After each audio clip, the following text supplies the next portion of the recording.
تەوەری ئەم جارەی سمپۆزیۆمەکەمان بە ناونیشانی ژن و پرۆسەی هەڵبژاردنە کە بەڕاستی پرۆسەی هەڵبژاردن یەکێکە لە ئاستەنگە قورسەکان لە بەردەم بەشداری ژنە. بۆیە ئێمە هەڵبژاردننی ئەم تەوەرەمان بە گرنگزانی بۆ سمپۆزیۆمەکە. هەردوو بەڕێز دکتۆر شاڵاو سەباح لە زانکۆی سلێمانی لە کۆلێجی یاسا بەڕێزیان مامۆستان ناونیشانی پەنێڵەکەی بە ناوی بنەما یاساییەکانی بەشداری سیاسی ژنە و بەڕێز دکتۆر سیروان حامد کە بەڕێزیان مامۆستان لە کۆلێجی یاسا لە زانکۆی جیهان. تەوەری بەڕێز دکتۆر سیروان لەسەر کۆتای ژن و ئامانج و لێکەوتەکانێتی بێگومان ئەم لە ڕووی نێودەوڵەتیەوە لە ڕووی یاسای نێودەوڵەتیەوە گفتوگۆکانەکە. بۆیە من پرسیاری یەکەمم ئاراستەی بەڕێز دکتۆر شاڵاوەکەم، ئایا یاساکان لە هەرێمی کوردستان هاوکارن یان ئاستەنگن لە بەردەم پرۆسەی بەشداریکردنی ژن لە سیاسەتە؟ و پرسیاری دووەمیشم لە دکتۆر سیروانەکەم هیوادارم لە دوایە وەڵام باتەوە، ئایا کۆتای ژن بنەمای یاسایی هەیە یان نا؟ و ئایا کۆتای ژن ئەبێ دیاریکراو بێ یاخۆت بۆ کاتێکی بەردەوام و هەتا سەر بێت؟ و ئایا کۆتای ژن تا چەند خزمەت بە بەشداری سیاسی ژنەکە لە پرۆسەی هەڵبژاردن و لە هەموو کای سیاسیە؟ هیوادارم دکتۆر شاڵا وەڵامی پرسیارەکەم باتەوە. دەستخۆش، ئەم کاتتان باش بەڕێزان، پێشەکی جێ خۆیەتی سوپاس و دەستخۆشی خۆم ئاراستەی سێنتەرەکانی جەندەرناسی لە هەردوو زانکۆی پۆلیتەکنیکی سلێمانی و زانکۆی جیهان سلێمانی بکەم بۆ سازدانی ئەم سیمپۆزمە و هەروەها هەڵبژاردننی ئەم پرسە کە بەڕاستی ئێستا جێگەی سەرنج و هەروەها جێگەی گرنگیدان و بایەخە لەسەر ئاستی جیهان و بە تایبەتی تریش لەلایەن ڕێکخراوی نەتەوە یەکگرتووەکانەوە کە چەندین مؤتەمەراتی کردووە و چەندین بڕیاری دەرکردو بە تایبەتی لەسەر ئاستی ئەنجومەنی ئاساییش وەکو دەستگایەکی کاریگەری ئەو ڕێکخراوە هانی ئەوەی داوە کە ئافرەتان و ژنان هاوبەش بن لەسەر جەمکایەکانی ژیانە، چ لە بواری سیاسی لەسەر جەم بوارەکانە بە تایبەتی و کە دواترمە بە دێمە سەری و ئەمە بەڕاستی بناغەیەکە بۆ ئەوەی کە یاساکانی ناوخۆی وڵاتەکان بتوانن یاساکان بە شەوەزەیەکدا بڕێژن کە بتوانن تەرجمەی ئەو بڕیاری ئەنجومەنی ئاسایش بکەن کە بە 1325 ناسراوە لە ساڵی 2000 دەرکراوە. طبعاً خۆشحاڵم کە من ئەمڕۆ لە خزمەتانام و بابەتێکم ئامادە کردووە لەسەر قسەی کاک عەدالەت. من لەسەر شێوازی توێژینەوەیە و بەڕاستی کۆمپیوتەرەکەشم لەگەڵ خۆمایە نابوو کە بتوانم لە ڕێگەی داتاشۆ عەرزی بکەم، بەڵام وا دیارە داتاشۆکە زیاتر بۆ خزمەتی تەسویرکردنی سیمپۆزیمەکە تەرخان کراوە و بێگومان لە کۆتاییشا دەرەنجامم هەیە بۆ ئەوەی کە ئایا یاساکان ئایا ڕێگرن یا خۆت ڕێگر نین و هاندەرن بۆی کە بەشدار بن و ئەگەر ڕێگرن و چارەسەر چییە؟ بەڕاستی من ئەبێ ئامانج لەم چالاکیانە دیاریکردنی کەم و کوڕیەکان بێ و دواتریش بەڕاستی چارەسەرەکان لە ڕێگەی ئەکادیمیستەکانەوە بنێرن بۆ ئەو لانەی کە پەیوەندیدارە. ئەمە و دوجاریش بەڕاستی مەیەکێک بێ لە پێشنیارەکانم کە لە کۆتاییە باسیەکەم. بە هەر حاڵ بابەتەکەم لەژێر ناونیشانی بنەما یاساییەکانی بەشداری سیاسی ژنان لە عێراق و لە هەرێمی کوردستانە کە قسەکانم زیاتر لە سێ تەوەرا چڕەکەمەوە. نامەوێت قسەکانم بەڕاستی گشتگیری پێوە دیار بێ، بەڵکو ئەمەوێ وەکو یاساییەک خۆم کۆتوبند بکەم بۆ بنەما یاسانەی کە ئەمەوێت و خزمەتی بابەتەکەمەکە. بە هەر حاڵ تەوەری یەکەمیان ئەمێ باسی بەشداری سیاسی ژن بکەم. بەڕاستی لەو دوو پانێڵەی پێشترا بەشازێک باز لە بەشداری سیاسی ژن کرا زیاتر بەس وەکو پارتی سیاسی سیر کرا و دواتریش بەڕاستی هەستم کرد تێکەڵاویەکە بوو لەسەر ئەوەی کە ئایا بەشداری سیاسی ژن ڕۆچوە خوارەوە بۆ لایەنە کارژێڕەکانیش، یعنی بۆ لەسەر ئاسی سندیکا ئەمانە ناوەندی بڕیار نین، ناوەندی بڕیار ئەبێ لەسەر ئاستی سێ دەسەڵاتە دەستوریە گشتێکە بێ، دەسەڵاتی یاسادانان، دەسەڵاتی جێبەجێکردن و دەسەڵاتی دادوەری. وەکو وەڵامێک بۆ پرسیارەکەی مامۆستا دڵپاک سەراحەتەن ئەتوانم بڵم لە هەمان کاتە یاساکان چ لەسەر ئاستی عێراق و چ لەسەر ئاستی هەرێمی کوردستان لەلایەکە پاڵنەرن بۆی بەشداری سیاسی بکەن، بە تایبەتی یاساکانی هەڵبژاردن، چ لەسەر ئاستی ئەنجومەنی نوێنەرانی عێراق و چ لەسەر ئاستی پەرلەمانی کوردستان و دواتریش لەسەر ئاستی ئەنجومەنە خۆجیەکان کە ئەنجومەنی پارێزگاکانە سەرڕای ئەوەی کە جیاکاری نەکردووە لە بینی ڕەگەزی نێرومەیە هاتووە بە هەمان شێوە پارێزبەندیەکی کردووە یا خودەوەی کە ناسراوە بە کۆتا لە عێراقا بێ لە یەک لەسەر چوار بەڕێژەی یەک لەسەر چوار ئەندامان بەشدار بن و لە هەرێمی کوردستانیش چ بە سەبار بە پەرلەمانی کوردستان و چ بە سەبارەت بە ئەنجومەنە کارگێڕەکان ڕێژەکەی دەبێت لە سایاسی بێ. باش بەڵام ئایا بەشداریکردنی سیاسی بەس خۆی لە دەسەڵاتی یاسادانانە بینێتەوە؟ ئایا ناوەندی بڕیار بوونی ئافرەت بەس تەنها بێ لە دەسەڵاتی یاسادانانە بێ؟ ئەمە بێگومان یاسای ئەنجومەنی وەزیرانی هەرێمی کوردستان ژمارە 3 ساڵی 1992 و هەروەها لە عێراقیش بە هەمان شێوە سەرڕای ئەوەی جیاکاری نەکردو بەڵام پارێزبەندی نەکردووە و هەروەها لەسەر ئاستی دەسەڵاتی دادوەریش بە هەمان شێوە. بێمە سەر بنەما یاسایەکان یەکەمیان لەسەر ئاستی نێودەوڵەتی منەمێ بابەتەکە باسکەم. طبعاً لەسەر ئاستی نێودەوڵەتی ئێمە کۆمەڵێک پرۆتۆکۆل و کۆمەڵێک بەڕاستی جارنامەی جیهانیمان هەیە کە ئیش لەسەرەوەکە کە ڕەگەزی نێرومێ یەکسان بن لە ممارسەکردنی مافەکانیانە لەسەر جەمبوارەکاندا هەر لە جارنامەی جیهانی مافەکانی مرۆڤەوە دواتر بۆ هەردوو پرۆتۆکۆلی نێودەوڵەتی ساڵی 1966 و بەڵامەوەی کە زیاتر گرنگە و ئەوەی زیاتر ئێستا ڕێکخراوینەتەوە یەکگرتووەکان کاری لەسەرەکە بریتیە لە کۆڕبەندی چوارەمی ڕێکخراوینەتەوە یەکگرتووەکان تایبەت بە ئافرەت کە لە مانگی نۆی ساڵی 1995 لە پەکینی پایتەختی سین گرێدرا. ئەم مؤتەمەرە لە ئەحکامە کۆتاییەکانە تأکیدی لەسەر ئەوە کردوێتەوە دووپاتی ئەوەی لەسەرەوە کردوێتەوە کە دەوڵەتانی ئەندام لە کۆڕبەندەکە و لە مؤتەمەرەکە کار بکەن لەسەر ئەوەی کە ئافرەت ڕۆڵێکی هاوبەشی هەبێ. من بەڕاستی لەگەڵ بەشداربوونا نیم، با باشدار بێ بەڵام هەستەکەی ڕۆڵەکەی کاریگەر نییە، نەخێر ئەبێ هاوبەش بێ لەگەڵ نێرە، هاوبەش بێ لە بڕیاردانەوە کووتم لەسەر هەر سێ ئاستەکە، ئاستی یاسادانان و ئاستی جێبەجێکردن و هەروەها ئاستی دادوەریش. ئەم مؤتەمەرەی پەکین ئەبێ بە بنەمایەکی یاسایی بۆ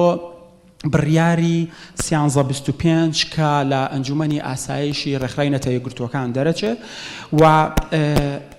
گرنگی ئەم بڕیارە لە دوو خاڵدا. خاڵ یەکەمیان جارێک کە تەکید لەسەرەوە کاتەوە کە پێویستە لەسەر سەرجەم ئەندامەکانی ڕێکخراوەکە بەشدار بن لەوەی کە بەرنامەیەکی تۆکمە و بەرنامەیەکی کاریگەر دابنێن بۆ ئەوەی کە بتوانن ژنان بەشدارێکی ڕاستەقینە بن و هاوبەش بن لە بڕیارداندا لەسەر جەمکایەکانی ژیانە.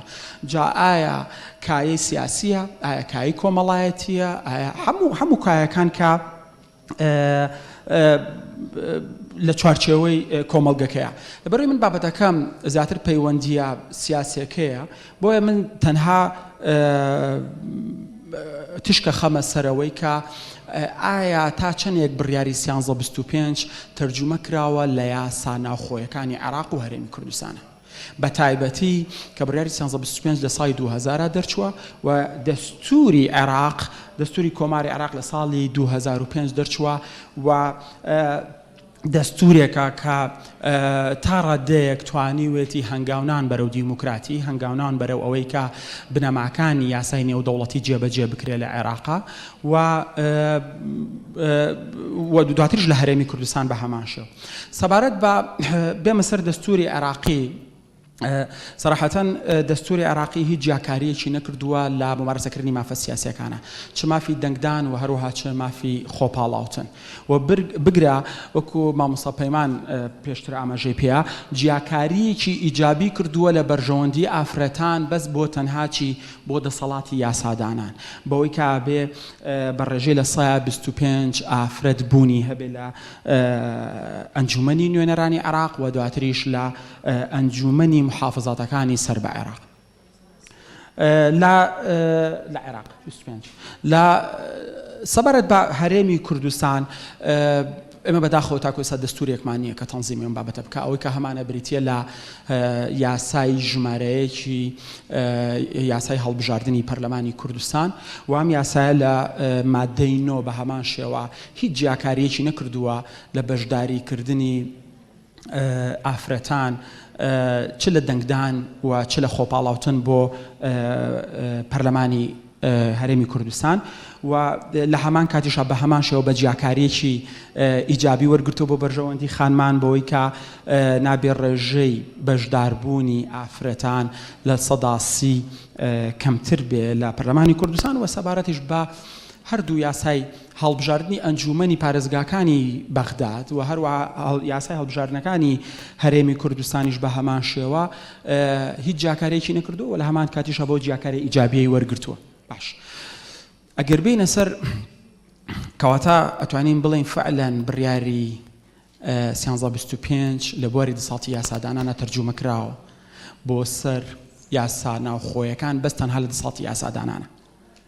ئەی دەسەڵاتی جێبەجێکردن کە دەسەڵاتی جێبەجێکردن ئەتوانین بڵێن داڕێژەری سیاسەتی گشتیە لە ناوخۆی وڵاتە چ لەسەر ئاستی عێراق و چ لەسەر ئاستی هێرێمی کوردستانە تاکو ئێستا یاساکانی سەر بە دەسەڵاتی جێبەجێکردن ڕاستە جیاکاریان نەکردووە بەڵام ئەم پارێزبەندیەی کە لە دەستورە هەیە بۆ دەسەڵاتی یاسادانان وجودی نییە ئەمە وای کردووە بەڕاستی ئەو هەژمونەی کە لە ڕەگەزی نێرینە هەیەی لە وڵاتەیە بەوەی کە ئێمە ئەو پارێزبەندیەمان نەکردووە نە لە دەسەڵاتی جێبەجێکردن ڕنگ بداتەوە و نە دەسەڵاتی دادوەریشە دەنگ بداتەوە سەیرەکەی لەسەر ئاستی ئەنجومەنی نوێنەران ئەگەر بۆ ناوی خوا مامۆستاها وەزیرێکمان هەیە وەزارەتێکی خەدەمیمان یاوەتەیە بەبێ ئەوەی ئێمە وەزارەتێکی بینێ کە فعلەن هاوبەش بێ لە دروستکردنی بڕیارە لەسەر ئاستی ئەنجومەنی دادوەریش بە هەمان شێوە چ لە عێراق بێەوە چ لە هەرێمی کوردستان بە کورتیەکەی لەبەرەوەی کاتەکەم بەڕاستی کەمە ئەمێ بگەمە سەر دەرەنجامەکان لە ئێستایە ئەو پارێزبەندی کە هەیە بۆ بەشداریکردنی ئافرەتان لەسەر ئاستی دەسەڵاتی یاسادانان پێویستە بەڵام پێویستە لەسەر ژنان بەڕاستی ئەمە بە هەند وەربگرن ئەم پارێزبەندی کە هەیە بۆ ماوەیەکی دیاری کراوە من بەداخەوەی بینم بەڕاستی نەتوانراوە ئیش لەسەر فەلسەفەی کۆتا بکرێ لە کوردستانە یعنی کاتێک کە تۆ جیاکاریەکەی بەوەی کە ڕێژەی ئافرەتان حیمایە بکەیتوە بێ بوونی هەبێ ئەبێ ڕۆژێک لە ڕۆژان بیری ئەویان بێکام سیستەمی کۆتایە بۆ کاوتێکی دیاریکرا و نامێنێ بۆیە ئێمە ئەم کۆتایەماندانەوە بۆی تۆ بێ هاوبەش بی لە بڕیاردانە بڕیاردان چیەوەتە تۆ دەرکردنی یاساکان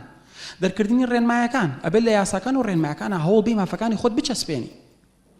باشە تۆ کە ئێستا حالیان بوونت هەیە و ئێستا سەرۆکایەتی پەرلەمان خۆشبەختانە دەستەی سەرۆکایەتێکی سێ ئەندامە و دوو ئەندامیان ئێستا لە ڕەگەزی مێیە بەڕاستی مەفروزە ئەو پرسیارە لە ئەندامانی پەرلەمانی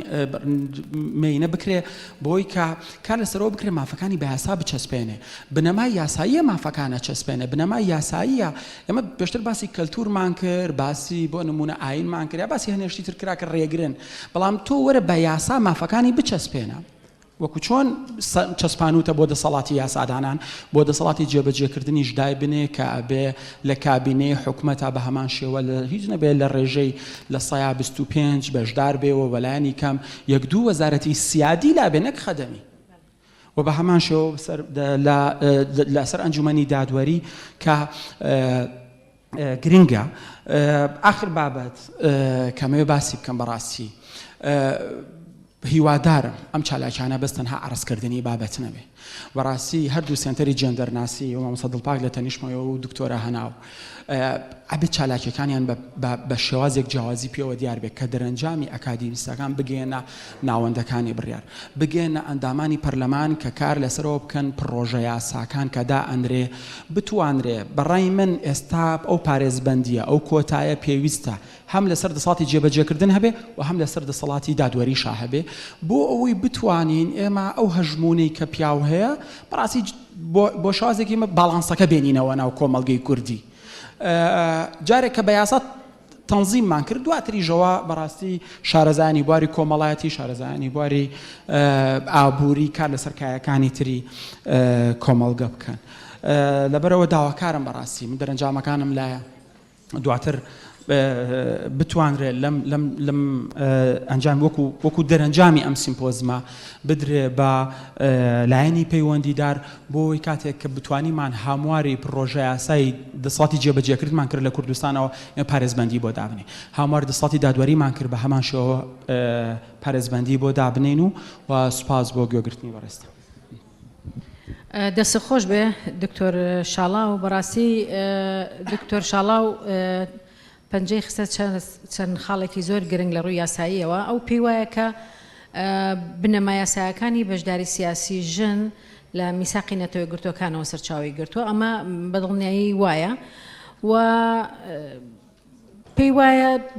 مەسەلەی بەشداری سیاسی ژن تەنها لە کایی سیاسیانە لە کایی حیزبیانە بەڵکو ئەو هەست بە نەبوونی پێگەی ژنەکە لە دوو دەسەڵاتەکەی تریشا کە دەسەڵاتی یاسادانان و دەسەڵاتی دادوەریە و پێی وایە یاسا ڕێگر نەبووە بەڵکو یاسا نەیتوانێەوە حیمایی مافەکان بکە گینا یاساکانی چ لە دەستوری عێراقیەوە لە چ یاساکانی هەرێمی کوردستانە ئەو مافەی بە ژن داوە چۆکو کاندیدکردن چۆکو خۆپاڵاوتن ئەو مافەی هەبێ و تشکی خستە سەر کۆڕبەندی پەکین کە لە دەرەنجامە بڕیاری 1925 لێکەوتەوە کە ئێمەش لە وتاری سنتەری جەندەرەکە ئاماژەمان پێدا بەڕاستی ئەو بڕیارێکی زۆر گرنگە پێویستە ناوڕۆکی ئەو دوو بڕیارەکە خۆی لە دوو بڕگەی زۆر سەرەکیە گرێتەوە ڕنگ بداتەوە لە یاساکانی هەموو ئەو وڵاتانی کە ئەندامن لە نەتەوەی گرتوەکانە کە عێراقیش بێگومان یەکێکە لە وڵاتانە ئەبێ پابەند بێ بەم بڕیارە ئەبێ یاساکانی هەمووی لەژێر چەتری ئەم یاسایە دابڕێژێتەوە کە ئەویش باوەڕی بە بەشداری سیاسی ژن هەیە و باوەڕی بە حیمایەکردنی ژن هەیە لە ناوەندەکانی بڕیارە ئێستا دێمەوە لای دکتۆر سیروان هەرچەنە دکتۆر شاڵاو هەندێک چووە سەر مەسەلەی کۆتا سەرتەوەرەکەی دکتۆر سیروان بەڵام دڵنیام دکتۆر سیروان زیاتر تەعەمقی تیاکە پرسیارەکە دووبارە ئەکەمەوە ئایا کۆتا لە بەرژەوەندی بەشداری سیاسی یان بەشداری ژن هەیە لە ناوەندەکانی بڕیایان کۆتا هاوکارە یاخود کۆتا ماوەیەکی دیاری کراوی هەیە یاخود ئەبێ بۆ هەموو ژیانی سیاسی ئەو کۆمەلگا ئەو کۆتایە هەبێت زۆر سپاس نیۆڕۆتان باش بە حەقەت من وەکو مامۆساکەم لێ هات کە وتارەکەی فەقیەکان بردبوویان دواتر لە ژێر ئینەکە وتاری دووەمی شاردبووەوە لە بەیانیەوە کە قساکرێ زۆر قسە لەسەر کۆتاکرێ بەس من خەمتان نەبێ وتاری دووەمم پێیە ئێستا عەرزی وتاری دووەم بکەم زۆر سپاس بۆ دووزان کۆبڕاستی قسەکردن لەسەر ئەم بابەتە زۆر گرنگە و زۆر حەساسە بە تایبەتی مەسەلەی کۆتاوە هەستەکەین کە یعنی زۆر کەس قسەی لەسەرەکە بەبێ ئەوەی باز لە ئەساسە قانونیەکەی بکە من هەوڵە دەم زۆر تەرکیز کەمە سەر ئەساسە قانونیەکەی کە لە کێوە هاتووە یعنی ناکرێ باسی کۆتا بکرێ وابزانرێ خەڵاتێکە و دراوە بە ئافرەت وابزانرێ ئەم مشکلەی بەشداریکردنی ئافرەت یا کەم بەشداریکردن تەنها لە هەرێمی کوردستانە هەیە یا لە دەوڵەتانی دەوروبەرا هەیە ئەم مشکلەیەکی عالەمیە طبعا باسکردن لە کۆتا بە داتایەک دەست پێ یەکەم کە زۆر ترسناک بەڕاستی کاتێک کە سەیری وڵاتێکی وەکو یەمەنەکەم لە سەدا یەکی لە سەدا 0.3 ئەندام پەرلەمانەکانی ئافرەتن یعنی لە 301 ئەندام پەرلەمان یەک ئەندام پەرلەمانی ئافرەتە نازام حکمت چییە 301 یەکی بۆ ئافرەت 300 بۆ پیاو بەڕێی من بە بۆچوونی من یعنی 300 ئەندام پەرلەمان هەر خۆی زیادە گەرێکی ئافرەت بێ 300 پیاو بێ بەڵام کاتێک کە داتای سەیری سوید و نەرویج و دانیمارک و جنوبی ئەفریقا و هەندێک دەوڵەتەکەم کە ئەمانە ڕێژەکانیان 46-41 یعنی هەمانە 61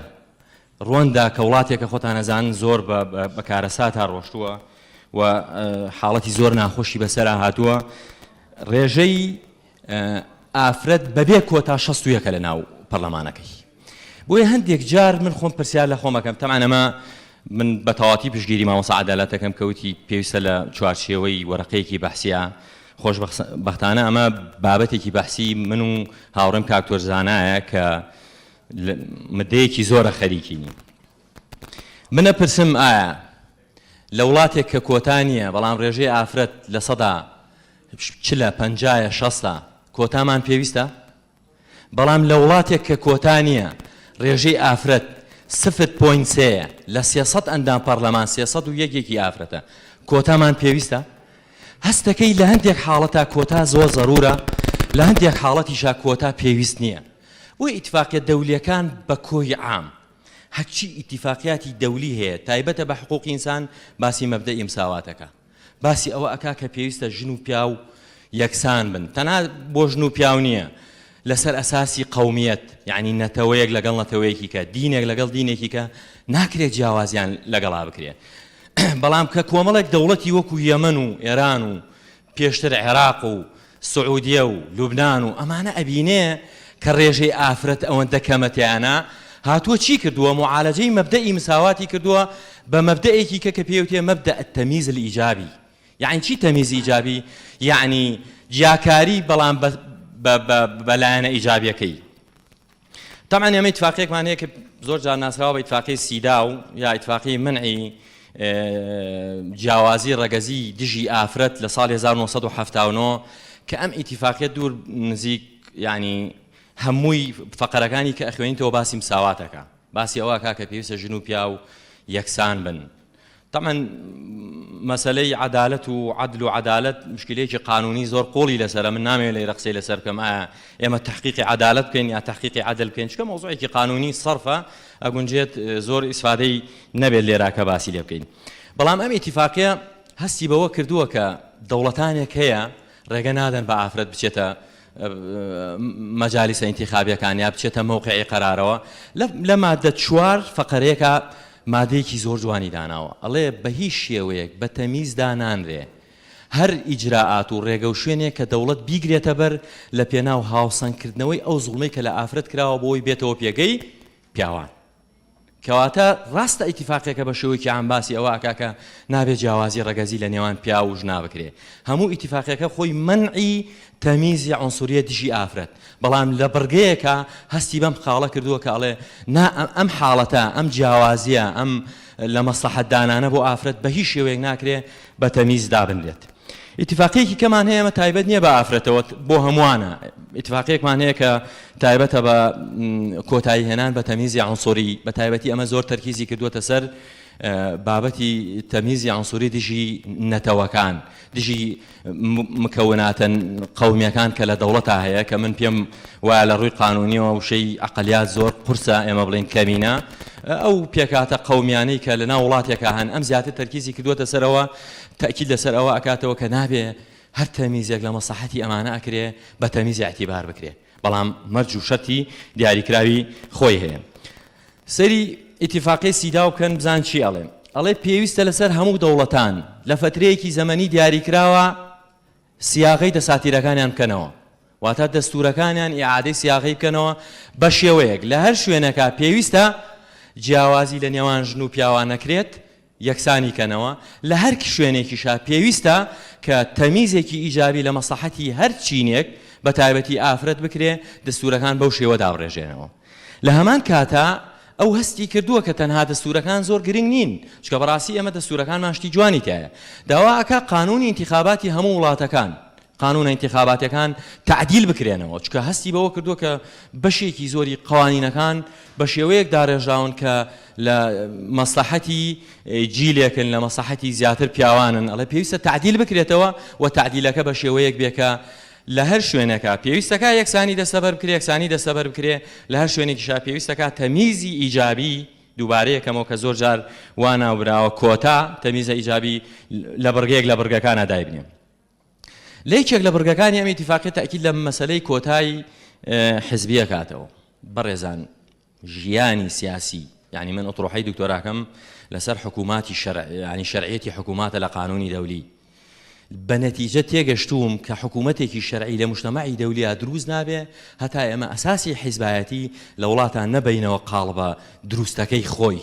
نەیبینەوە و قاڵبەی کە پێویستە چکە حیاتی دیموکراتی لە حیزبایەتیەوە دەست پێکە دواتر ئەچێتە ناو مؤسساتەکان دواتر بەرەو سەرەچێت. ئەگەر حیزبایەتی ڕێڕەوە دروستەکەی خۆی بگرێ ژیانی سیاسی تەنزیمی سیاسی ئەوەی کە پێویستە بەو شێوە بێ بەدڵنیاییەوە دواتر انتخاباتەکە دروستە بێت تەئسیراتی لەسەر حیات و بیرکردنەوەی مجتەمەع بێت. مؤتەمەری پەچین زۆر گرنگە بەڕاستی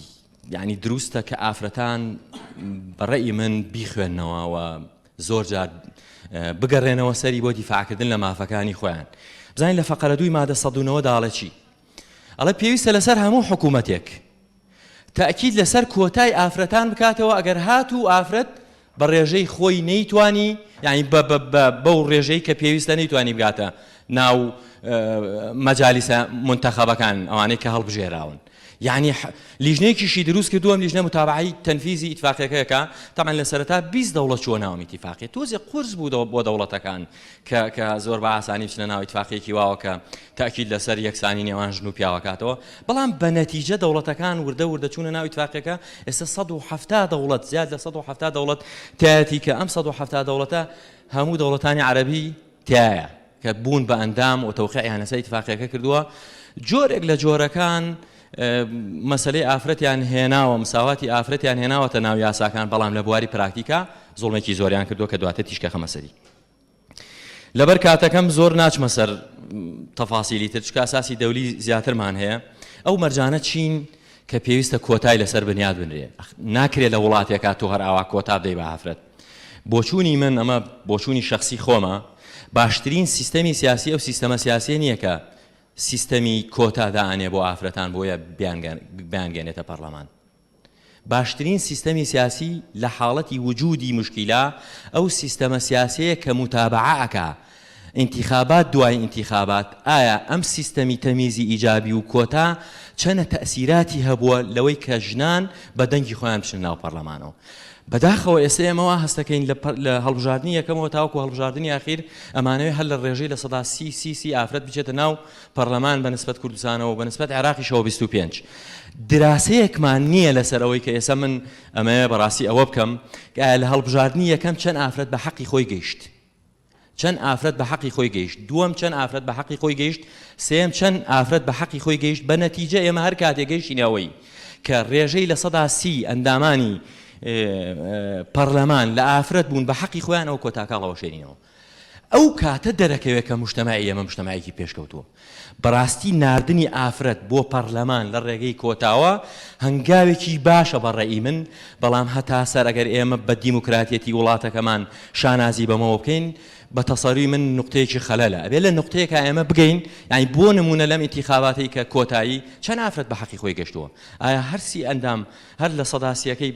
بە کۆتا گەشتووە کەواتە ئێمە هیچمان نەکرد کەواتە کۆتا هیچی نەکرد بەڵام ئەگەر بۆمان دەرکەوت لە سەدا دەی لەو لە سەداسیە بە حەقی خۆی گەشتووە ئەوە سیستەمی کۆتا لە مجتەمەعی کوردستانی و لە مجتەمەعی عێراقی دەوری زۆری بینیوە.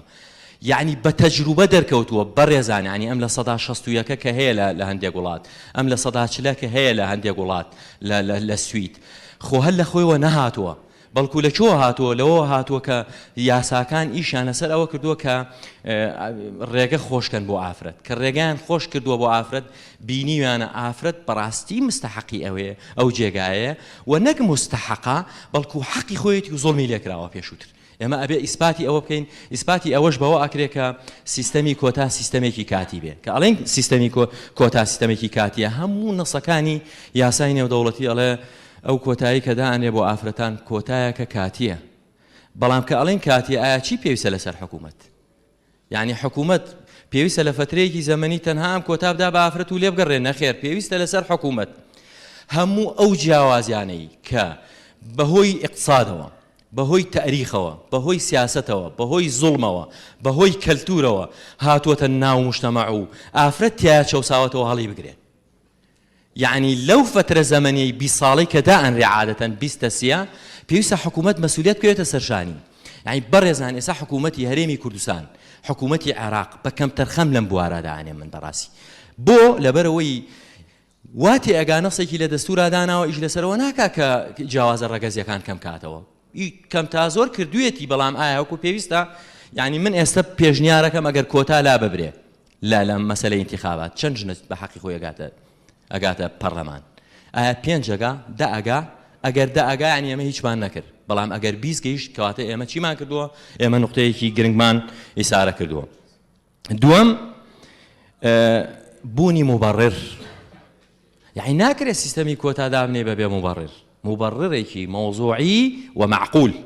قانوني دولي واعلى الله بيويستا بابتي كوتا طبعا توزي دنگشن برزه اوش هنا كمو توزي عشتانا كان اشارتي زور جوانا دالتشي الله بيويستا مبررێکی معقول هبه ومبررێکی موضوعي هبه اما بو استا هستكي مبرري معقول وموضوعي هي وكوتا يافرتان بەڵام من وا تەساوەڕ ناکەم 5 ساڵ 10 ساڵی تر کەواتە ئەرکیشە لەسەر ڕێکخراوە ئافرەتیەکان ئیش لەسەر ئەوە بکەن کە یعنی خۆیان بناسێنن بە حەقەت هەتا ئافرەت نەگاتە مەوقعی قەرار کە پانێڵی یەکەم لەسەر ئەوە بوو ناتوانی بڵێ سەرکەوتووە یا سەرکەوتوو نییە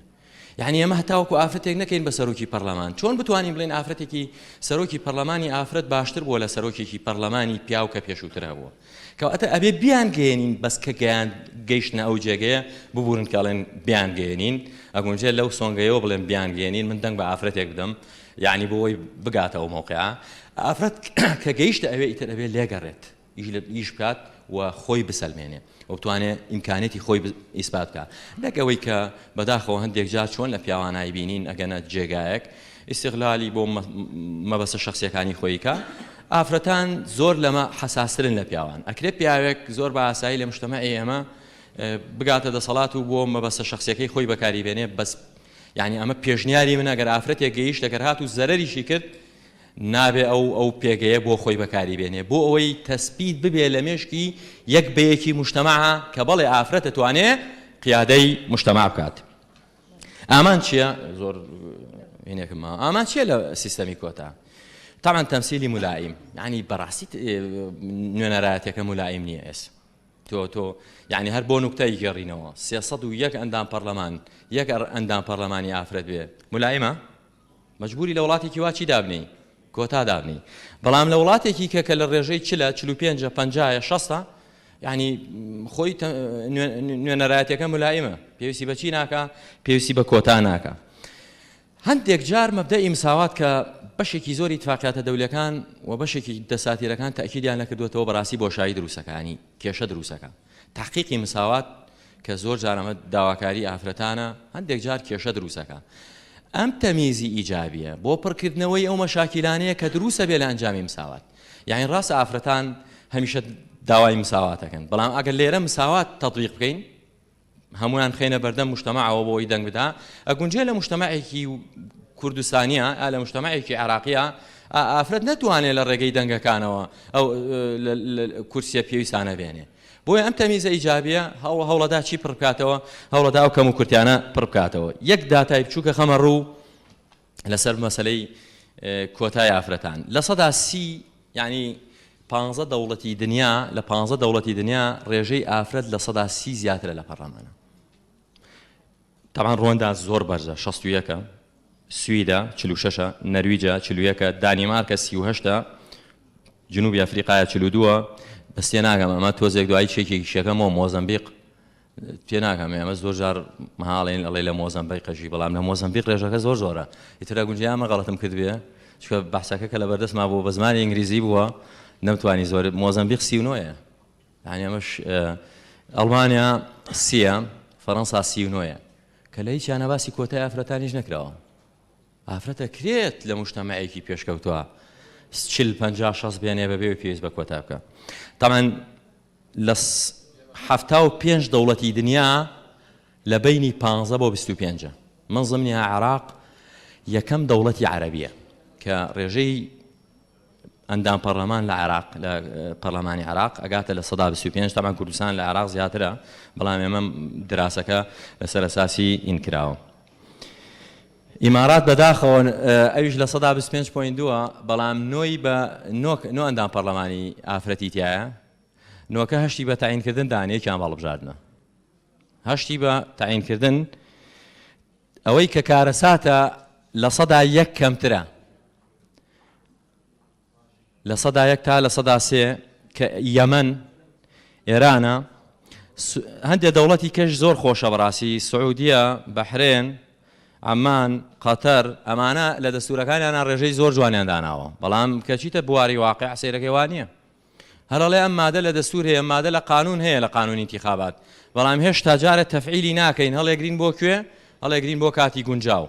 تاوان ئەمە بە هیچ جۆرێک ئەهدافەکانی اتفاقیەی سیدا و تحقیق ناکات زۆر سپاس بە هەموو لایەک هیوادارم دوێنێ یەکێک لە هاوڕێکانم وتی بانی پیاوی دۆستی ئافرەت زۆر دەرەکەوێت وتم وەڵی من هەوڵەدەم چی بکەم هەوڵەدەم لە ڕووە قانونیەکەوە باسی بکەم ئەو کاتە بەڕاستی وەکو پیاوی دۆستی ئافرەت دەرناکەوم وەکەوە دەرەکەوم کە ئیتفاقی سیدا واڵێ اتفاق قانونی دەولی واڵێ دەساتیرەکان واڵێم هیوادارم ئافرەت بگاتە ئەو ئاستەی کە قیادەی حەقیقی مجتەمع بەڵام بەبێ کۆتا هیوادارم دەسەڵاتی سیاسی لە وڵاتی ئێمە ئەو کاتە شانازی بکە کە مشارەکەی بە ئافرەت کردووە کە مجتەمەعەکەی تاک بە تاکی وا تێبگەێنێ کە چۆن دەنگ بە پیاوێکەدا وا دەنگ بە ئافرەتێکیش بکە سوپاس بۆ ملایەک منەڵێم پیاوی دۆستی ئافرەت شەرەفێکی گەورەیە دەستە خۆش بێ دکتۆر بەڕاستی من بابەتەکەی دکتۆر سیروان زۆر سەرنجی ڕایکێشام لەبەرەوەی پرسی کۆتا یەکێکە لەو پرسە گرنگانەی کە جۆرێک لە بەدحاڵیبوون تا ئێستا هەیە لە ناو کۆمەلگایە لەبەرەوەی زۆر بابەتێکی یاساییە بەڕێزان ئەو داتانەی کە خستیانە ڕوو داتایەکی جوان بوو بە تایبەتی ئەوەی کە جێ دڵخۆشیە ئەکرێ ئێمەی ژنانی کوردستانی چاوی لێ بکەین ڕواندایە چکە ڕواندا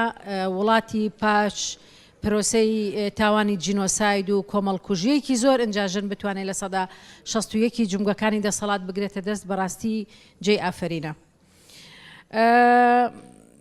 ئەم پێی وایە یاسانیە و دەوڵەتیەکان پرینسیبی جیاکاری ئیجابی داناوە ئەمەیان ڕاستە لە هەموو ڕێکەوتنامە نێو دەوڵەتیەکانە باسی یەکسانی ئەکات بەڵام بۆ یەک لە پرسی جیاکاری داناوە ئەوی جیاکاری ئیجابیە ئەویش بۆ بەشداری ژنە لە ناوەندەکانی بڕیارە باسی سیدا کرد کە ئەمە باس لە یەکسانی ژن و پیاوەکە دیسان سیداویش لە مادە چوارە ئەو جیاکارەی بە هەند وەرگرتووە ئەڵێ ڕاستە ژن و پیاو یەکسانن بەڵام ئەبێ لەمەیانە جیاکاری بۆ ژن بکرێ بۆ ئەوی بتوانرێ تەشجیعی ژن بکرێ بێتە پێشەوە من لەگەڵ ڕایەکەی دکتۆر سیروانم حزبی سیاسی وەکو تەنزیمێکی سیاسی لە هەموو کۆمەلگایەکە ئەتوانێت ببێ بە بناغا بۆ داڕشتنی سیستەمێکی سیاسی دیموکراتی لە وڵاتەیە لێەوە ئەتوانێت چونکە ئەمەی کە ئێستا لە کوردستانی شائعی بینن پێکاتی حکوومەتەکان پێکاتێکی حیزبیە بۆیە پەیڕە و پرۆگرامی حیزبەکان ئەتوانێت بڕیار لەسەر بەشداری سیاسی ژن بە و ڕەنگ بداتەوە لە حکوومەتیشە ئەم پێی وایە کۆتا باشە و بوونی کۆتاش مانای چەسپاندنی دیموکراتیەتە نەک پاشەکشی دیموکراتی بێت و پێی وایە بێت کۆتا کاتی بێت لە وڵاتێکی وەکو سویدا کە پێوترێ لانکەی دیموکراتی بۆ ماوەی 40 ساڵ سیستەمی کۆتا هەبووە بەڵام ئێستا سوید ئەو سیستەمەی لا بردووە خەڵک بە هوشیاری خۆی دەنگدەر ژن ئەباتە ناوەندەکانی بڕیار بەڵام چ ژنێک ئەوە کۆمەلگایەکی هوشیار خۆی توانێت بڕیار لەسەرەوە بدە پێی وایە ئەبێ مبرر بۆ کۆتا معقول و مەوزوعی بێت بەڵێ ئەوەشیان زۆر ڕاستە ناکرێت کۆتا تەنها لەبەر ئەوە بێ کە ئێمە بڵین ژنمان بردا ناوەندەکانی بڕیارەوە تحقیقی مساواتیش لە نێوان ژن و پێی وایە کە کێشە دروست دەکات بەڵام کۆتا بۆ معالەجەکردنی ئەو کێشانەیە کە لەو پرۆسەی یەکسانیە دروستە بێ دەستی هەردوو بەڕێزان دکتۆر شاڵا و دکتۆر سیروان خۆش بێ بابەتەکە زۆر بابەتێکە و قسە هەڵەگرێ ئێستا ئێمە دەرگای گفتوگۆ ئەەکەینەوە من پێم باشە ناوەکان بنووسین سەرەتا ئەمەل خان کاک عەدالەت ببورن مەهاباد باشە ئێستا بەس سەرەدەم دکتۆر ئارام بەڵێ دکتۆرە هەتاو بەڵێ دکتۆر هەڵمەت مامۆستا نەریمان بەشداریەکی باشی مامۆستا هێمن تەنیشتی مامۆستا هێمن بمبورە ناوەکەت مامۆستا ڕێمان بمبورە نەمبینیت بەڵێ هیوادارم مایکەکە بەرن بۆ ئەمەل خان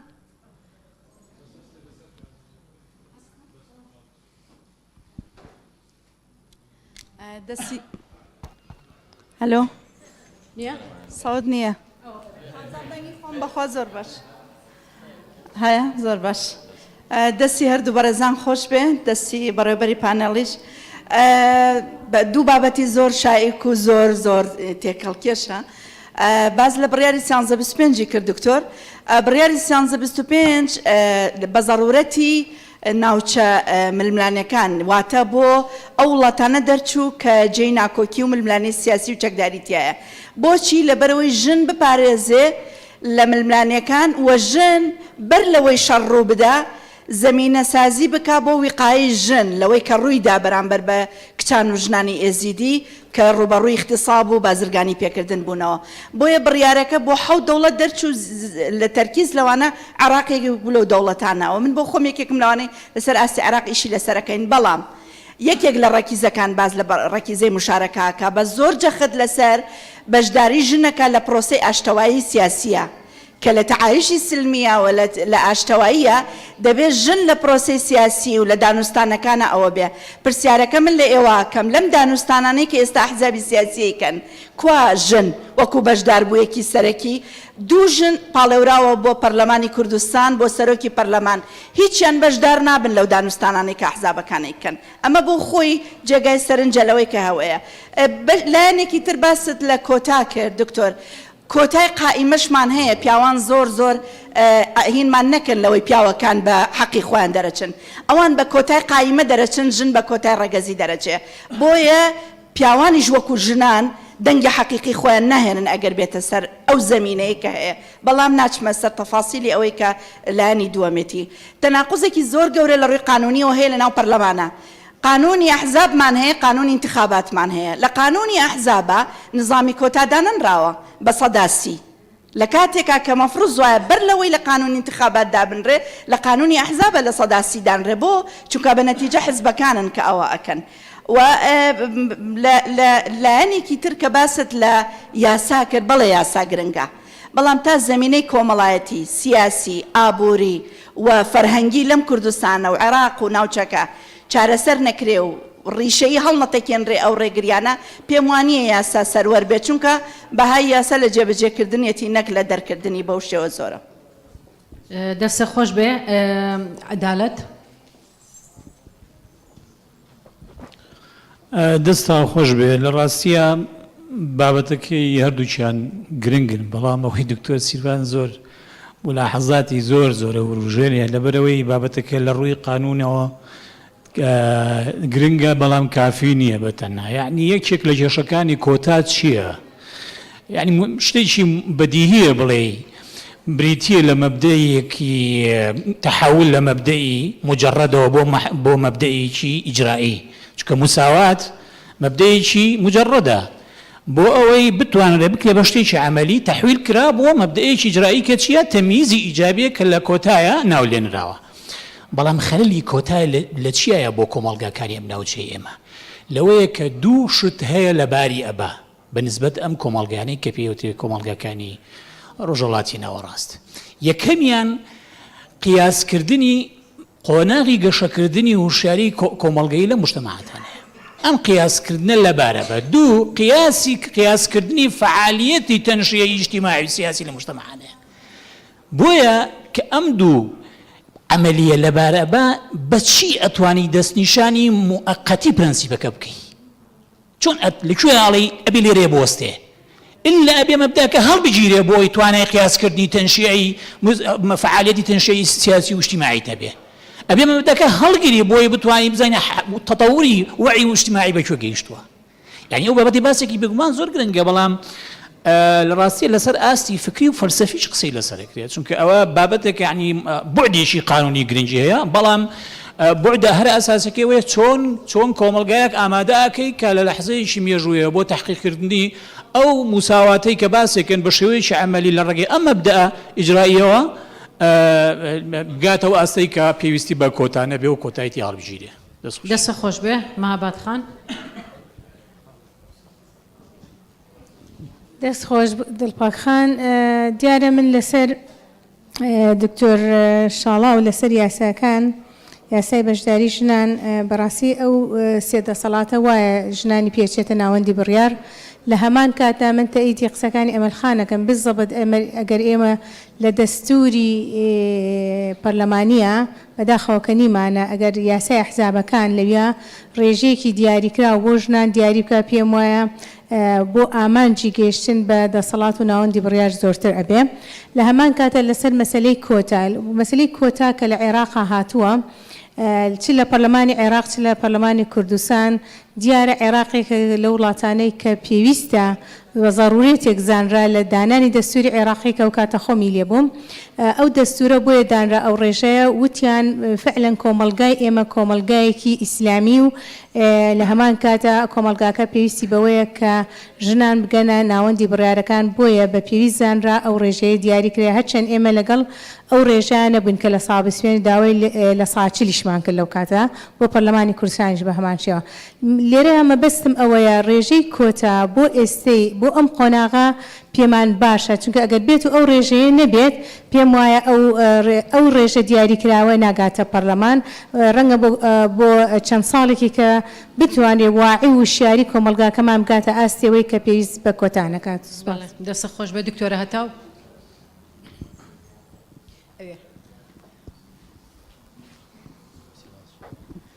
بەڵێ سوپاسانەکەم بۆ ئەنجامدانی ئەم سیمپۆزیەمەوە بۆ هەردوو بەڕێز. بەڕێزان من تێبینیەکم هەیە و پاشان کۆمنتێکم هەیە. تێبینیەکە ئەوەیە ئێمە ئەگەر بزانین ساڵانە لەوانێت دەیان سیمپۆزیۆم بکرێ پانێڵ بکرێ بەڵام بە هیچ دەرئەنجامێکەوە دەرەچین. تکایە ئیشاڵڵا ئەم سیمپۆزیۆمە دەرەنجامێکی ئەبێ چەند تەوسیاتێکی ئەبێ کەوا دوای ئیشی لەسەر بکرێ. کۆمنتەکەم ئەوەیە بەڵێ منش ئێستا لەگەر کۆتای ئافرەتانام چونکە ئەگەر نەبێ بە تەئکید شتێکمان لە ئێمە نەگەڕێتەوە لەوانێ ئەو پەڕی بگەینە لە 5 ئەویش لەبەرەوە ضرورە بۆ ئێستاوە پێویستە ئێمە ئێستاکە یەکێ لە ئیشەکانی ئافرەتان و ژنان ئەوەیە کە کار بکەین بۆ ئەوەی چۆن لە دەسەڵاتی جێبەجێکردنیشە نظامی کۆتا دابنرێ. من لێرە ئەوە ئەڵێم ئایا لە حیزبە دەسەڵاتدارەکانە کە ئێستاکە چەندین وەزارەتیان بەدەسەوەی ئافرەتێکی تیانە یا دوو ئافرەت نییە کە بتوانێت ئەو وەزارەتانە بەڕێوەبەرێ بێگومان هەیە. بەس بۆ من ئەڵێم هەمان ئەو ئیمەیجەی هەمان ئەو بیرۆکەی کەەوە ئافرەت بە زعیفە بە خۆشباوەڕ بە هەموو شتێکەوە لە کۆمەلگەی ئێمەیە هاتووە بە هەمان بیر سیاسیەکانی ئێمەش ئێستاکە کارەکەن. بێگومان کۆمەلگەی خۆمان ئێستا ئەزانین چۆنە. حیزبە سیاسیەکانیش هەر لەم کۆمەلگەیەوە دەرهاویشتە ئەم کۆمەلگەن کەواتە ئێمە چاوەڕێ نەکەین.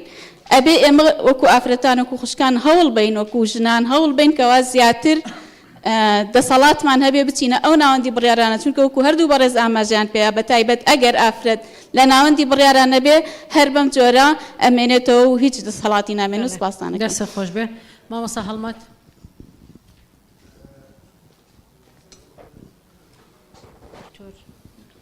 ببوورە دکتۆرە هەڵمەت.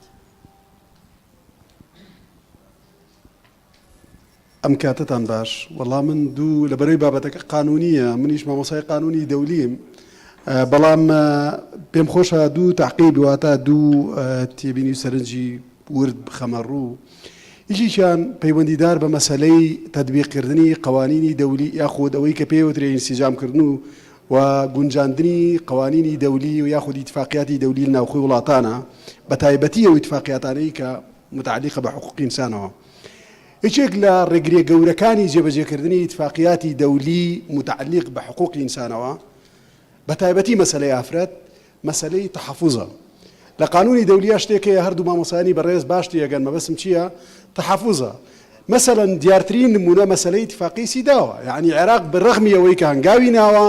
کۆمەڵی قوانینی باش دەرچووە لە عێراقا بۆ ئینسیجامکردن بەڵام لەگەڵەوەیشا تحقیقی مساواتی 100% نەکردووە بە تایبەتی لەسەر مەسەلەی میراس و إلى آخره و بابەتانە کە هیچێکە لە بربەسەکانی بەردەم تەنفیزکردنی یاخود تطبیقکردنی ئیتفاقیی دەولی و گونجاندنی لەگەڵ یاسای ناوخۆیە. تعقیبی دووەمم ئەوەیە مەسەلەی دەرچوونی یاسا بۆ بەدیهێنانی یەکسانی لە بینی ژن و پیاوە یان لە بینی ڕێگەزی نێرومەیە بەڕاستی پەیوەندیکی ڕاستەوخۆ هەیە یان پرۆسەی دانانی قانون پەیوەندیکی ڕاستەوخۆ و زۆر گەورەی هەیە بە مەسەلەی نوخبەی سیاسی حاکمەوە. تۆ تەماشای عێراقی پێش 2003 بکە و تەماشای عێراقی پاش 2003 بکە. تەماشای فترەی حکومڕانی ئەو شەخصە لیبرالانە بکە کە لە عێراقا حکمیان کردووە و تەماشای ئەو ڕەجعیانە و قەومی ئەو جۆرێک لە ئەو ئیسلامیانە بکە کە جۆرێک لە حکومی عێراقیان کردووە. یەک نمونەی زۆر بچووکە حەزەکەم لێرە باسی بکەم. لە سەردەمی ڕەحمەتی جەلال تەڵەبانی سەرۆکۆماری عێراقا قانونی وا دەرچووە لە عێراقا کە لەگەڵ مەبادی لیبرالیەت و ئەوانەیە زۆر زۆرێکەگرێتەوە، بەڵام هەر لە سەردەمی فترەی حکمی مەجلیسی حکمە ڕەحمەتی عەمەر حەکیم باوکی عەمەر حەکیم کە عەبدولعەزیز حەکیمە سەرۆکی ئەنجومەنی باڵای ئیسلامی عێراق بوو گەڕاینەوە بۆ سەردەمی قانونی جعفەری و مەزاهب لە عێراقا کە ئەمە ئەو پەڕی یعنی تەراجوعە لە مەسەلەی بەدیهێنان و تحقیقکردنی مساوات لە قوانین ئەوش پەیوەندی هەیە بە تەسیری نوخبەی سیاسی حاکمە لە دەوڵەتە لە بۆ دەرکردنی یاسایەکی تایبەت بە مەسەلەی یەکسانی. دەستخۆش مامۆستا نەریمان.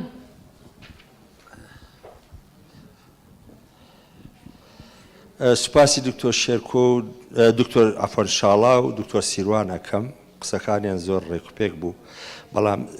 دکتۆر سیروان سرنجمی ڕاکێشا بۆ خاڵێکی گرنگ. معلوم مافی ژن و سوستێمی کۆتا ئەوەی من بزانم بەڕاستی لە ئۆروپای غەربی و لە عالەمی متەحەزر باشترە لە عالەمی سێ. یعنی ئەگە فەرقیان بکەی فەرق هەیە گەورە بچووک ئەوە خۆتا تەقدیرێکن، بەڵام من شتێترم بینی ئاسیا و ئەفریقا لە عالەمی سێ حسابەکرێن، بەڵام ئەم شتەی کە دکتۆر سیروان باسی کرد زۆر مهمە. یەمەن کە لە ئاسیایە، ڕواندا لە ئەفریقایە. من وا تێگەیشتم 61% لە ڕواندا بەشداریەکەن، بەڵام 0.2% لە یەمەن بەشداریەکەن، کەوا بوو ئاسیا و ئەفریقیا وەکو عالەمی متەحەزر و عالەمی سێ. ئەنجا چەند ناوی بنێ چ عالەمەی ئاسیا و ئەفریقا لەوە سرم تێک چووە نازانم، بەڵام کە ملاحەزە ئەەکەم لە ئاسیا کە دەوڵەمەندترین زۆر دەوڵەمەندترە لە ئەفریقیا بە ملیاردەها و گەنجێکی زۆریان هەیە. یەمەن و ئێران و سعودی عەرەبی و بەحرێن و قەتەر و ئەمان. پرسیارەکەم لە دکتۆر سیروانە، من نازان بۆچی ئەتوانی ڕوونی کەیتەوە ئەبێ سەبەبێکی ڕئیسی هەبێ لە بینی ئەم فەرقە لە بینی ئۆروپا و لە بینی ئاسیا و ئەفریقیا. زۆر سوپاس. دەستە خۆش بێ. مامۆستا هێمن. ئەم کاتتان باش، دەستخۆشی لە بەڕێزان دکتۆر شاڵا و هەروها دکتۆر سیروانەکەم. من پێم خۆشە بە سەرهاتێکی نێوانی کێتی ژنان و هەواڵ مامجلال دەست پێ بکەم. لە کێتی ژنانە چن بۆ لای مامجلال ئەڵێم پشگیری مامکە بۆی کە یاسایەک دەرکەین، یان یاسایەک دەرچێت کە فرەژنی نەمێنێت.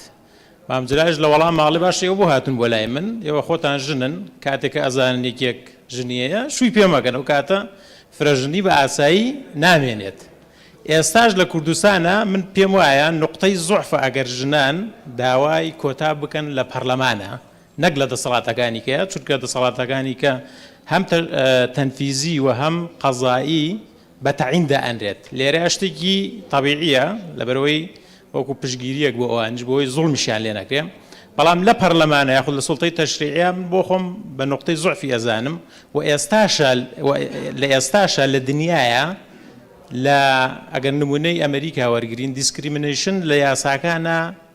لە نێوان ژن و پیاوە شتێکی چۆنەڵی ڕێگە پێدراو نییە و ئەو یاسایانش کە دەرئەچێت لەلایەن سپریم کۆرتەوە زۆربەی زۆری چی ئەکرێت ئیلغا ئەکرێتەوە. اینجا من ئێستا لێرە پرسیارێکم لەو دوو بەڕێزە هەیە بۆ حکمیەوەی کە اختصاسیان قانونە. ئێوە لەگەڵ دیسکریمینیشنان لە یاسایە هەبێت بە تایبەتی بۆ سوڵتەی تەشریعی و سەرنجی خۆشتان لەسەرەوە بنایە لە سوڵتەکانی کە هەبێت یان نەبێت لەبەرەوەی ئەوانە بە تەعینن جیاکاری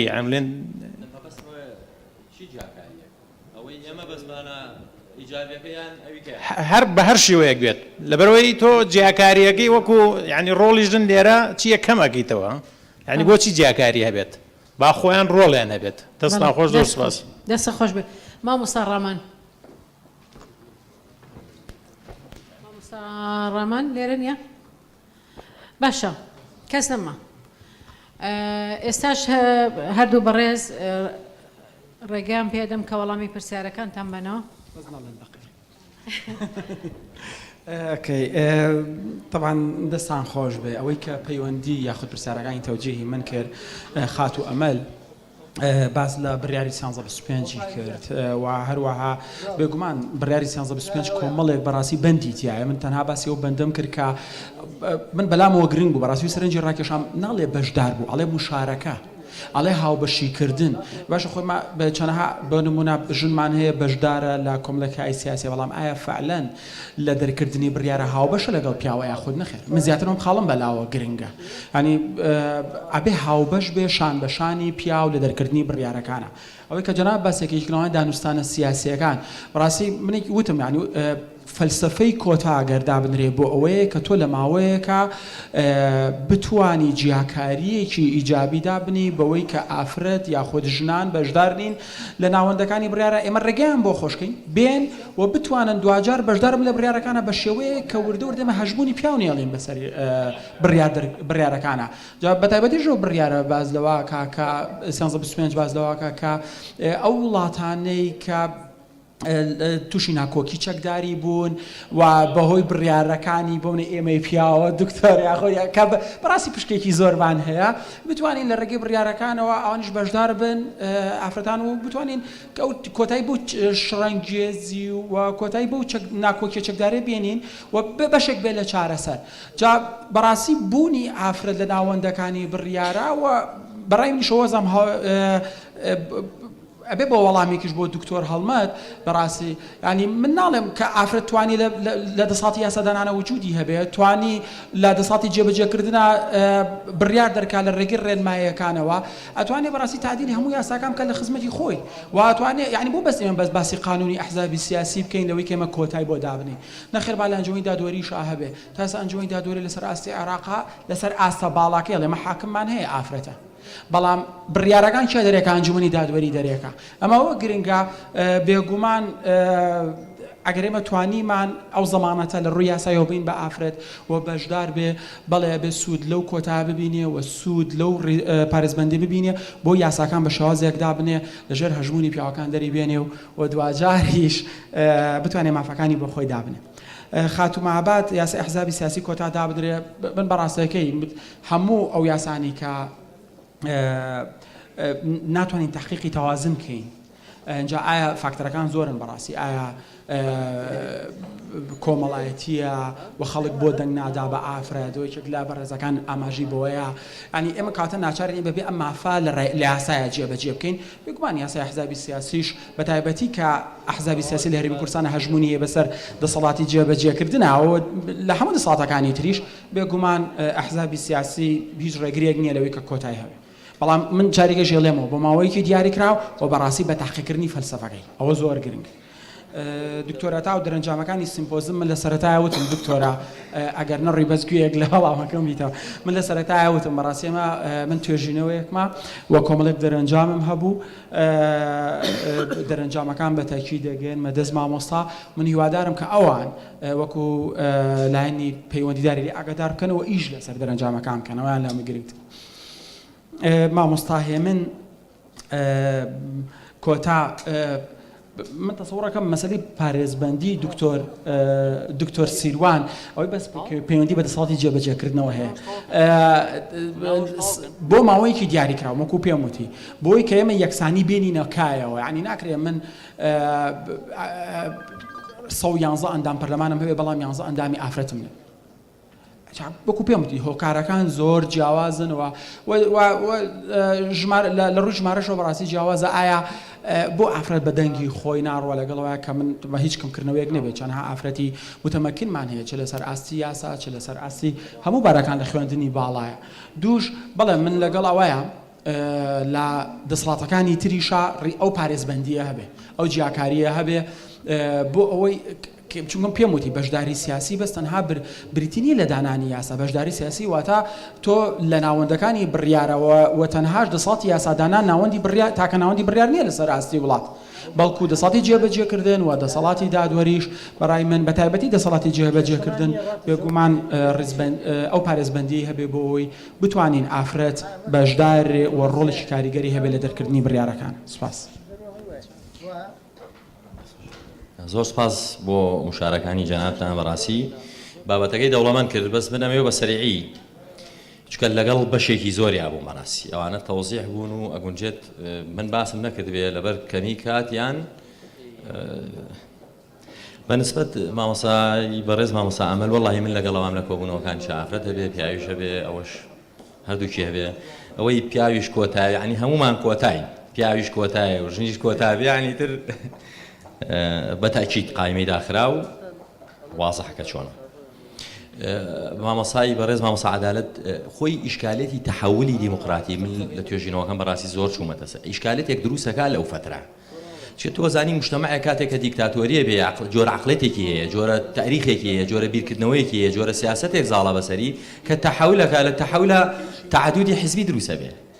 مەسەڵەن مەبدەئی مشارەکەی هەمووان دروستە بێ ئەمە لەم فترە زەمەنیە ئیشکالێتێک دروستەکە بەنسبەت کەمینە نەتەوەیەتیەکان و بەنسبەت ئافرەتەوە کە بەداخەوە دەستوری دەوڵەتە عەرەبیەکان هەر هەمووی گەڕاوم جگە لە عێراق باسی ئەوەکە کە کەمینەکانی وەکو تورکمان و ئاشور و ئەوتم ناڵێم کەمینە کلدان ئەوانە چیان بۆ کۆتایان بۆ دانرێ هیچ دەوڵەتێکی کە نیشارت بە مەبدا ینی ئەمانە زۆر بە بەڤێزانن مەسایلە قەومیەکە باشە ینی مەسەلەی ئافرەتیان هەندێک جار باس کردووە تەحەولی دیموقراتی خۆی ئیشکالەتە دروستەکە بەس فترەکەس ئەبێ زەمەنی بێ یعنی بۆ نمونە واضحە تۆ لە انتخاباتێک ئێستا ئێمە ئەتوانین دراسی ئەوە بکەین کە لەم انتخاباتە چەند ئافرەت بە حەقی خۆی گەشتوتە کورسی ینی پەرلەمان ئێستا ئەتوانین بڵێن چواریان پێنجیان لە هەر لە قایمەیەک ئەتوانین دیاریکەین بەمە پێشکەوتنەکە ئەتوانین ینی إلى حد ما تحدیدی بکەین مامۆستا مەهابادی بەدڵنیاییەوە لەگەڵتان پێم باشە بمێنێ و پێم باشە ئەگەر وەزع وابێ ماوەکەی بۆ درێژەکەینەوە چی خۆتان زان تەمدیدی ئەوانە تۆزێ زۆرە تەمدیدکردنەوە ئەبێت تەمدیدی بکەینەوە بەڵام بە هیچ جۆرێک نابێ ببێ بە نیهایی یعنی ئاکرێ ئەم 10 ساڵە تۆ بیکەی بە 20 ئەم 20 تەمدیدی بکەیت تۆ بیکەی بە 30 هەتا بزانین کەی مجتەمەع ئاگاتەوە ئاسەی کە تێگا لە کەمکردنەوەی ئەو جیاوازیە دکتۆرە هەتاو بە تاکید منیش لەگەڵیان بەدڵنیاییەوە ئەگەر ئەوە نەبێت حاڵمان زۆر جوان نابێ واضحە دکتۆر هەڵمەت تاوانەوە اختصاسەکانمان نزی یەکە بەڕاستی ئەوەی کە لە قانونی دەولیە ناکرێ عێراقیکە هەرچی ئیتیفاقیاتی دەولی هەیە تایبەتە بە حقوقی ئینسانی عێراق تەرەفەتەیە بەڵام پێویستە بۆ ئەوەی جێبەجێ بکرێت لە ناو عێراقا پێویستە قانونی ئینفازی پێدەربچێت کەمترین ئیتیفاقی قانونی ئینفازی پێدەرەکات واضحان دستوری هەندێک لە دەوڵەتەکان ئەڵێ قانونی ئەو معاهدە دەولیانەی کە تەرەفم تایە بە شێوەیەکی ئۆتۆماتیکی بەبێ هیچ ئیجراتێک لە ناوخۆی دەوڵەتەکانە جێبەجێکرێ کە ئەمە وەکو دەوڵەتی فەڕەنسا بەڵام عێراق ئەڵێ ئەو معاهدە دەولیانەی کە من تیا تەرەفم جێبەجێ نابێ هەتا قانونی ئینفاز دەرنەچێ عێراق هەمیشە چێتە ناو ئیتفاقە دەولیەکان تەصدیقیان ناکا بەڕێزان بەڵام قانونی ئینفازیان پێ دەرناکە ینی من وەکو باحثێکی ورد چوومەتە ناو ئیتفاقەتەکان هەمووی ناوی عێراقی تیا تەصدیقی کردووە بەڵام کاتێ ئێم سەیری قانونی ئینفازەکانەکەم هیچی پێی دەرنەکردوون نرخی نامێنێ بەنسبەت تەحەفوزەوە کاک دکتۆر هەڵمەت عێراق لەمە شاکەوتۆتە غەڵەتەوە بەشێکی دەوڵەتە عەرەبیەکان کەوتونەتە غەڵەتەوە چکە ئێمە ئەزانین لە یاسای نێودەوڵەتی ئاڵێ بە هیچ جۆرێک تەحەفوز نابێ بکرێت لە بابەتێک کە مەبەست و غەرەزی ئەساسی معاهدەکەیە یعنی ئەگەر ئیتیفاقیەکی دەولی تایبەت بوو بە مافی ئافرەت تایبەت بوو بە مافی منداڵان لە هیچ مادەیەک لە مادەکانیان نابێت تەحەفوزکەی ئەگەر ئەو مادەیە تایبەت بوو بە مافی ئافرەت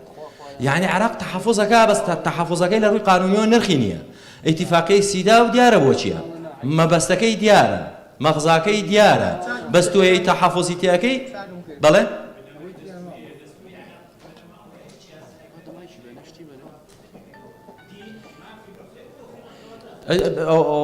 ئەوە خەلەلەکەی لێ بۆیە زۆر جار ئەکەوێتە هەڵەوە مامۆستا عەدالەت ئەین تەحەفوزکردن وەکو وایە مەسەلەن من ئەڵێم مافەدەم بە ئافرەت یەک دوو سێ چوار حەقی حیاتی پێ نادەم یعنی دەستوری هەندێک وڵاتی ئەڵێ ئینسانە حەقی حیاتی هەیە يعني دستوري عراقي كلا ودستورانه يعني تو حقي حياتي النبي حقي شي درتي يعني براسي من هذا دستوري كابين من انه حقي حياتي زربي كي لي ادم شكت تو اقر حقي حياتي النبي حقي كاني كبايش يقدروا زنابه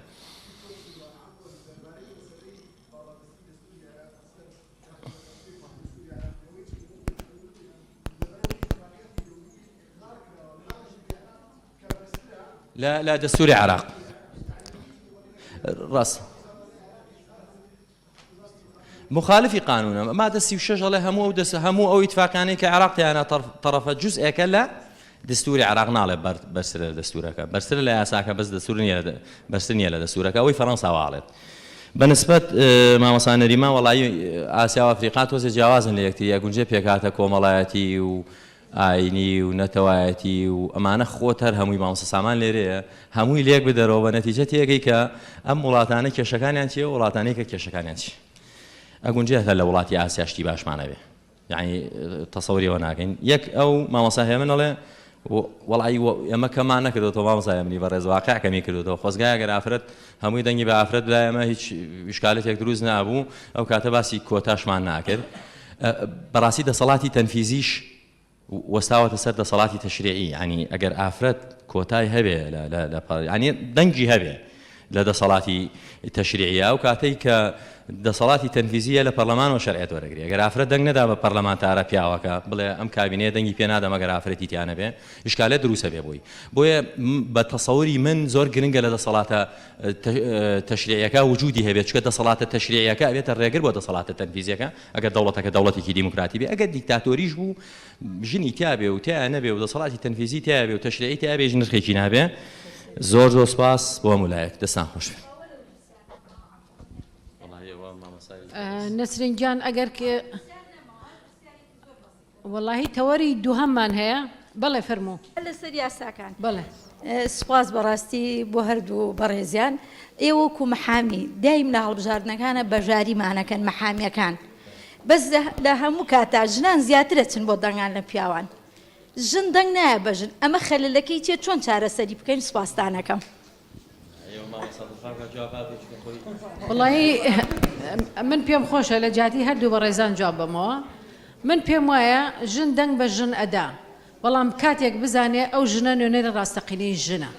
ئەوەی کە ئێستا لە لیستەکانی هەڵبژاردنە هەیە ژنانێکن کە لەسەر ئەساسی مەحسوبیەت و عەشائیری و خزم و تەکەتل و ئەم حیساباتانە دەئاندن لەبەرەوە من بە خۆمێکێکم لەو ژنانەی کە بە نوێنەری خۆمی نازانم کە بزانم ئەچێتە ناوەندی دەسەڵاتەوە شەرمەزارم مەکە ناینێرمە ناوەندی دەسەڵاتەوە من پێم وایە ئەمە ڕێی زۆربەی ئەو ژنانەشە کە لە مەجای مافی ژنانە ئیشەکەن زۆر سپاس بۆ هەردوو بەڕێز دکتۆر شاڵاو و دکتۆر سیروان بۆ ئەم دوو تەوەرە گرنگە بەڕاستی دوو تەوەری زۆر هەستیار بوون هیوادارین لە پەنێڵی داهاتوومانە یەک تکایەکی هاوڕێیانە تۆزێک هێمنی هۆڵەکە بپارێزین چکە دەنگەدەنگێکی زۆر هەیە و بەڕاستی تەسیری هەیە لەسەر ستەیجەکە زۆر سپاسیانەکەین بە دڵنیاییەوە ڕاستپاردەکان وەرەگرین دکتۆرە هەتاو سپاس بۆ بەشداری هەموو لایەکتان